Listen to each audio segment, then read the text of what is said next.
Refugee Blues by W. H. Auden. W. H. Auden was born in York during the course of his graduation in England at Oxford. He was influenced by the poetry of T.S. Eliot, one of the icons of the modernist poetry. Then, in 1930, Auden's first collection of poetry entitled Poems was published and thus started the movement known as the Auden Generation. 1907 W H Auden ജനിച്ചിട്ടുണ്ടായിരുന്നത്. York എന്ന് പറയുന്ന സ്ഥലത്താണ് W H Odean ജനിച്ചത്. ഇംഗ്ലീഷിൽ degree പഠിച്ചുകൊണ്ടിരിക്കുന്ന സമയത്ത് അദ്ദേഹം T S Elliot എന്ന് പറയുന്ന ഇംഗ്ലീഷിലെ തന്നെ ഏറ്റവും റിനൗൺഡ് ആയിട്ടുള്ള മോഡേണിസ്റ്റ് പോയിറ്റായിട്ടുള്ള ടി എസ് എലിയറ്റിൻ്റെ കവിതകളൊക്കെ തന്നെ നമ്മളുടെ ഡബ്ല്യു എച്ച് ഓഡനെ വളരെയധികം ഇൻഫ്ലുവൻസ് ചെയ്തിട്ടുണ്ടായിരുന്നു. 1930s അദ്ദേഹം ആദ്യമായിട്ട് അദ്ദേഹത്തിൻ്റെ കവിതയുടെ കളക്ഷൻ പോയംസ് എന്ന് പറയുന്ന പേരിൽ പബ്ലിഷ് ചെയ്തിട്ടുണ്ടായിരുന്നത്. അത് ആ ഒരു പബ്ലിക്കേഷൻ അല്ലെങ്കിൽ ആ ഒരു പബ്ലിഷ് ചെയ്തിട്ടുള്ള വർക്ക് ദ ഓഡൻ ജനറേഷൻ എന്ന് പറയുന്ന ആ ഒരു കാലഘട്ടത്തിന് തുടക്കമിട്ടു എന്നാണ് പറയുന്നത്. ഈ ഒരു ജനറേഷനിലെ മറ്റ് കവികളാണ് സ്റ്റീഫൻ സ്പെൻസറും Louis MacNeice, C Day Lewis എന്നിവയുള്ള മറ്റ് എഴുത്തുകാർ.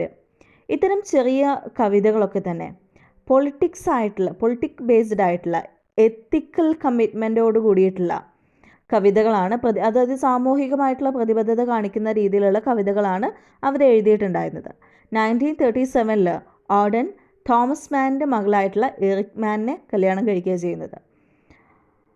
In 1937 he married Erika Mann, daughters of the famous German novelist Thomas Mann. Auden left England and moved to USA in 1939, and he was a prolific writer, and he won the Pulitzer Prize for his The Age of Anxiety.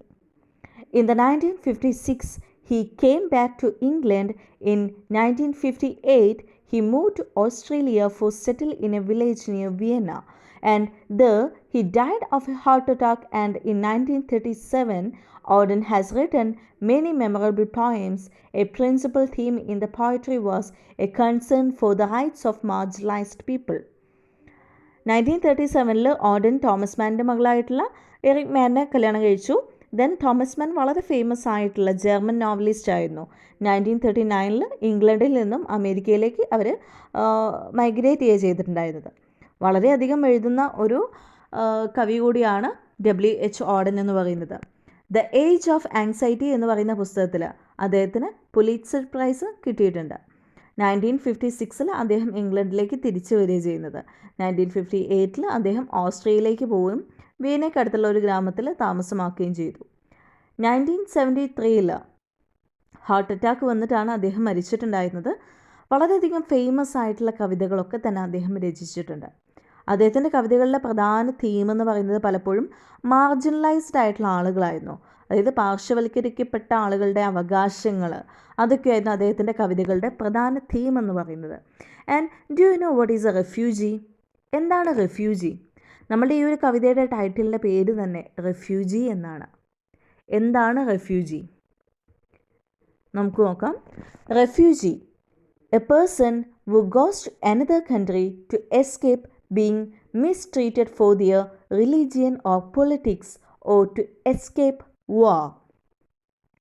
Refugee എന്ന് പറയുന്നത് ശരിക്കും ഒരു അഭയാർത്ഥിയാണ്. അഭയാർത്ഥി എന്ന് വെച്ചാൽ സ്വന്തം land, സ്വന്തം രാജ്യം വിട്ടിട്ട് മറ്റൊരു രാജ്യത്തേക്ക് നിർബന്ധിതമായിട്ട് കുടിയേറി താമസിക്കേണ്ടി വരുന്ന ആളുകളെയാണ് നമ്മൾ അഭയാർത്ഥി എന്ന് പറയുന്നത്. And here Refugee Blues was written in March 1939 when the anti-Semitism was its high in Germany. It laments the sad plight of the Jews who were threatened to leave the country before the Holocaust. Holocaust എന്ന് വെച്ചാൽ എന്താ അറിയോ? കൂട്ടക്കൊല. അപ്പം refugee blues എന്ന് പറയുന്ന ഈ ഒരു കവിത എഴുതിയിട്ടുള്ളത് 1939 ജൂതന്മാരോടുള്ള ആ ഒരു വിരോധം ഏറ്റവും കൊടുമ്പിരി കൊണ്ട് നിൽക്കുന്ന ആ ഒരു സമയമായിരുന്നു അത്. 1939 എന്ന് പറയുന്ന ഒരു കാലഘട്ടം. ജൂതന്മാരുടെ ആ ഒരു നിസ്സഹായാവസ്ഥയും അവരുടെ ദുരിതപൂർണമായിട്ടുള്ള ജീവിതവുമാണ് ഈ ഒരു കവിതയിൽ നമുക്ക് കാണാൻ സാധിക്കുക. ഹോളോകോസ്റ്റിന് മുമ്പ്, അതായത് കൂട്ടക്കൊലയ്ക്കൊക്കെ മുമ്പ്, ജൂതന്മാരെല്ലാവരും രാജ്യം വിട്ടു പോകണമെന്നുള്ളൊരു ഭീഷണി ഹിറ്റ്ലർ മുഴക്കിയിട്ടുണ്ടായിരുന്നു. മറ്റ് രാജ്യങ്ങളിലേക്ക് ജൂതന്മാർ കുടിയേറാൻ ശ്രമിച്ച സമയത്ത് അവിടെ നിന്നെല്ലാം അവർക്ക് ശത്രുതയും അവജ്ഞതയൊക്കെയാണ് ലഭിച്ചിട്ടുണ്ടായിരുന്നത്, അല്ലെങ്കിൽ നേരിടേണ്ടി വന്നിട്ടുണ്ടായിരുന്നത്. ജൂതന്മാരൊക്കെ തന്നെ മൈനോറിറ്റി ആയിരുന്നെങ്കിലും അവരെ വളരെയധികം ഹരാസ് ചെയ്യുന്നുണ്ടായിരുന്നു ഹിറ്റ്ലർ. അവരെ കൊന്നൊടുക്കിയെങ്കിലും മറ്റുള്ള വലിയ രാജ്യങ്ങളിൽ നിന്നൊക്കെ അവഗണന മാത്രമാണ് അവർക്ക് കിട്ടിയിട്ടുണ്ടായിരുന്നത്, അതായത് ജൂതന്മാർക്ക് തന്നെ. ഈ ഒരു കവിതയിലേക്ക് കടക്കുന്നതിന് തൊട്ട് മുമ്പ് എന്തുകൊണ്ടാണ് ഹിറ്റ്ലറിന് ജൂതന്മാരോട് ഇത്ര വിരോധം തോന്നാനുള്ള കാരണം എന്താണെന്നുള്ളത് എപ്പോഴെങ്കിലും നിങ്ങൾ ചിന്തിച്ചിട്ടുണ്ടോ? അല്ലെങ്കിൽ നിങ്ങൾക്ക് എത്ര പേർക്ക് അറിയാം എന്തുകൊണ്ടാണ് നമ്മളുടെ ഹിറ്റ്ലറിന് ജൂതന്മാരോട് ഇത്ര വിരോധം തോന്നാനുള്ള കാരണം എന്താണെന്നുള്ളത്? അതിന് പല കാരണങ്ങളും പറയുന്നുണ്ട്. അദ്ദേഹത്തിൻ്റെ ഓട്ടോബയോഗ്രഫി വർക്കായിട്ടുള്ള മെയിൻ കാഫ് എന്ന് പറയുന്ന വർക്കിൽ തന്നെ പറയുന്നുണ്ട്. പ്രധാനമായിട്ടും അവർ പറയുന്നത്, ഈ അദ്ദേഹത്തിൻ്റെ വർക്കൊക്കെ അനലൈസ് ചെയ്തിട്ട് ക്രിട്ടിക്സൊക്കെ ഇപ്പം തന്നെ പറയുന്ന കാര്യം എന്താണെന്ന് വെച്ചാൽ പ്രധാനമായിട്ടും 4 കാരണങ്ങളാണ്. അതിലൊന്നായിട്ട് മെയിനായിട്ട് പറയുന്നത് നമ്മളുടെ ഹിറ്റ്ലറിൻ്റെ ചൈൽഡ്ഹുഡ് ലൈഫിനെയാണ്. അതായത് അദ്ദേഹത്തിൻ്റെ ചെറുപ്പത്തിൽ, even before Hitler came to power, അതായത് ഹിറ്റ്ലർ ഈ ഒരു അധികാരത്തിലൊക്കെ വരുന്നതിന് കുറേ മുമ്പായിട്ട് ദർ വാസ് ഒരു റൂമർ ഉണ്ടായിരുന്നു. And that was he was a Jewish descent. അതായത് ഒരു ഇല്ലെജിറ്റിമേറ്റ് ഫാദറാണ് നമ്മളുടെ ഹിറ്റ്ലറിനുള്ളത് എന്ന് പറയുന്നുണ്ടായിരുന്നു. അതായത് ജാരസന്തതി എന്നൊക്കെ പറയുന്നത് പോലെ ഇല്ലെജിറ്റിമേറ്റ് ആയിട്ടുള്ളൊരു ഫാദറാണ് ഹിറ്റ്ലറിൻ്റേത് എന്ന് പറഞ്ഞിട്ടുണ്ടായിരുന്നു. എന്നിട്ട് എല്ലാവരും കളിയാക്കാറുണ്ടായിരുന്നു, അവനെ നീ ഒരു ജൂതനായിട്ടുള്ള ഏതൊരു വ്യക്തിക്കാണ് നിൻ്റെ ഫാദർ ഉണ്ടായത് എന്നുള്ള രീതിയിലൊക്കെ ആയിട്ട്, അങ്ങനെ ഇല്ലെജിറ്റിമേറ്റ് ചൈൽഡ് എന്നുള്ള രീതിയിലൊക്കെ ആയിട്ട് പല റൂമേഴ്സ് വന്നതുകൊണ്ട് ഹിറ്റ്ലറിൻ്റെ ചെറുപ്പം മുതലേ ഹിറ്റ്ലറിനെ ഭയങ്കരമായിട്ട് അത് കേൾക്കുന്ന സമയത്ത് ഭയങ്കരമായിട്ട് ദേഷ്യം വരാറുണ്ടായിരുന്നു, ദേഷ്യം തോന്നാറുണ്ടായിരുന്നു.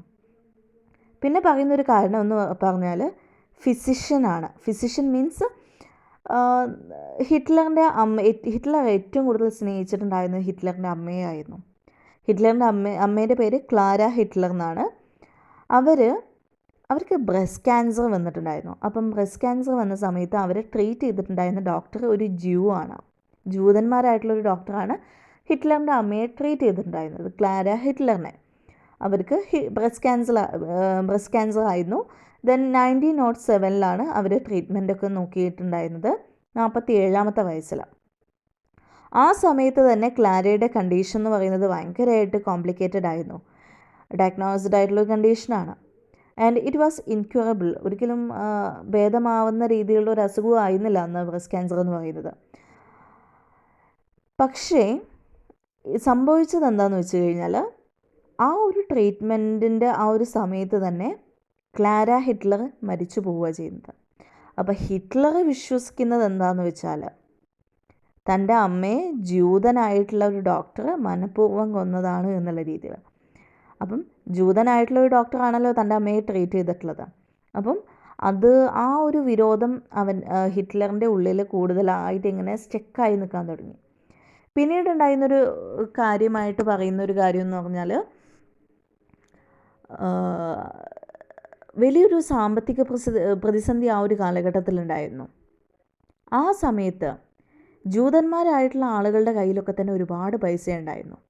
മറ്റ് സാധാരണക്കാരൊക്കെ അവരുടെ ഭക്ഷണത്തിനൊക്കെ വേണ്ടിയിട്ട് ഒരുപാട് സ്ട്രഗിൾ ചെയ്യുന്ന സമയത്ത് പോലും ജൂതന്മാരായിട്ടുള്ള ആളുകളുടെയൊക്കെ കയ്യിൽ ഒരുപാട് മെർച്ചൻസൊക്കെ, അവരൊക്കെ ഒരുപാട് പേര് മെർച്ചൻസൊക്കെയാണ്, കച്ചവടമൊക്കെ ചെയ്യുന്ന ആൾക്കാരാണ്.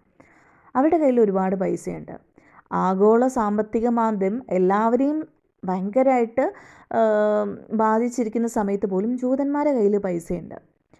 അപ്പം ആരോ പറഞ്ഞു, അതായത് ലോകം മുഴുവൻ നശിച്ചാലും അവർ വലിയൊരു സാമ്പത്തിക സ്രോതസ്സായിട്ട് വളരും, മറ്റ് രാജ്യത്തിൻ്റെ അല്ലെങ്കിൽ മറ്റ് ഏതൊരു വർഗത്തെയും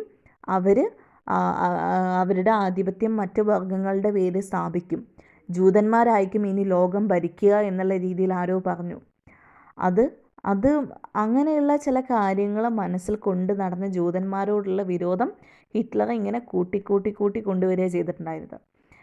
അതിനുശേഷമാണ് അദ്ദേഹം ഹോളോകോസ്റ്റ് എന്ന് പറയുന്ന കാര്യത്തിലേക്കൊക്കെ നീങ്ങാൻ തുടങ്ങിയിട്ടുണ്ടായിരുന്നത്. Then the structure of the poem. The poem is structured by having 3 lines in each stanza. The first 2 lines in every stanza talks about the situation, and the third one is about him breaking the news gently to dear. അപ്പോൾ ഈ ഒരു കവിത എന്തിനെക്കുറിച്ചാണ് പറയുന്നതെന്ന് വെച്ചാൽ ജൂതന്മാരുടെ ആ ഒരു അവസ്ഥ, ജൂതന്മാരുടെ ആ ഒരു കണ്ടീഷൻ, അവരുടെ അവകാശങ്ങൾ പോലും നേടിയെടുക്കാൻ പറ്റാത്ത അവർ സ്ട്രഗിൾ ചെയ്തിട്ടുണ്ടായിരുന്ന മാർജിനലൈസ്ഡ് ആയിട്ടുള്ള ആളുകളുടെ കണ്ടീഷനാണ് അദ്ദേഹം റെഫ്യൂജി ബ്ലൂസ് എന്ന് പറയുന്ന ഒരു കവിതയിൽ പറയുന്നത്. അദ്ദേഹം ഒരു ജ്യൂ ആണ്. W.H. ഓർഡനും ഒരു ജ്യൂ ആയിട്ടുള്ളൊരു വ്യക്തിയാണ്. ഈ ഒരു കവിതയിൽ നമ്മളുടെ കവി, സ്പീക്കർ ഒരു ജൂതനായിട്ടുള്ള അഭയാർത്ഥിയാണ്, റെഫ്യൂജിയാണ്. തൻ്റെ കാമുകിയോടാണ് അയാൾ ഈ ഒരു കവിതയിൽ ഇങ്ങനെ സംസാരിക്കുന്നത്. തൻ്റെ കാമുകിയോട് സംസാരിക്കുന്ന രീതിയിലാണ് അദ്ദേഹം ഈ ഒരു കവിത എഴുതിയിട്ടുള്ളത്. ലോകത്തെമ്പാടുമുള്ള അഭയാർത്ഥികളുടെ ഏറ്റവും ഭയാനകമായിട്ടുള്ളൊരു കണ്ടീഷനാണ് നമുക്ക് ഈ ഒരു കവിതയിൽ കാണാൻ സാധിക്കുക. അതിപ്പം ജൂതന്മാരെ എന്നല്ല, വേറെ ഏതൊരു വ്യക്തിയായാലും. ഇപ്പോൾ താലിബാൻ ആക്രമണത്തെക്കുറിച്ചൊക്കെ നമ്മൾ കേൾക്കുന്നുണ്ട് ന്യൂസ്. അപ്പോൾ അഫ്ഗാനിസ്ഥാനിലുള്ള ഒരുപാട് പേര് പലായനം ചെയ്യുന്നുണ്ട് മറ്റ് സ്ഥലങ്ങളിലേക്കൊക്കെ. അവരുടെയൊക്കെ അവസ്ഥ ഇതുതന്നെയാണ്. സ്വന്തം രാജ്യവും സ്വന്തം വീട് പോലും ഉപേക്ഷിച്ചിട്ട്, ഒന്നുമില്ലാതെ, മാറിയെടുക്കാൻ ഡ്രസ്സ് പോലും ഇല്ലാതെ മറ്റൊരു രാജ്യത്തേക്ക് പലായനം ചെയ്യപ്പെടുന്ന ആളുകളുടെ അവസ്ഥയാണ് ഈ ഇത്തരത്തിലുള്ള കവിതയിൽ നമുക്ക് കാണാൻ സാധിക്കുക. പ്രൊട്ടസ്റ്റ് പോയട്രിയിൽ ഉപയോഗിച്ചിരിക്കുന്ന ഒരു മീറ്ററാണ് ഈ ഒരു കവിതയിലും ഉപയോഗിച്ചിട്ടുള്ളത്.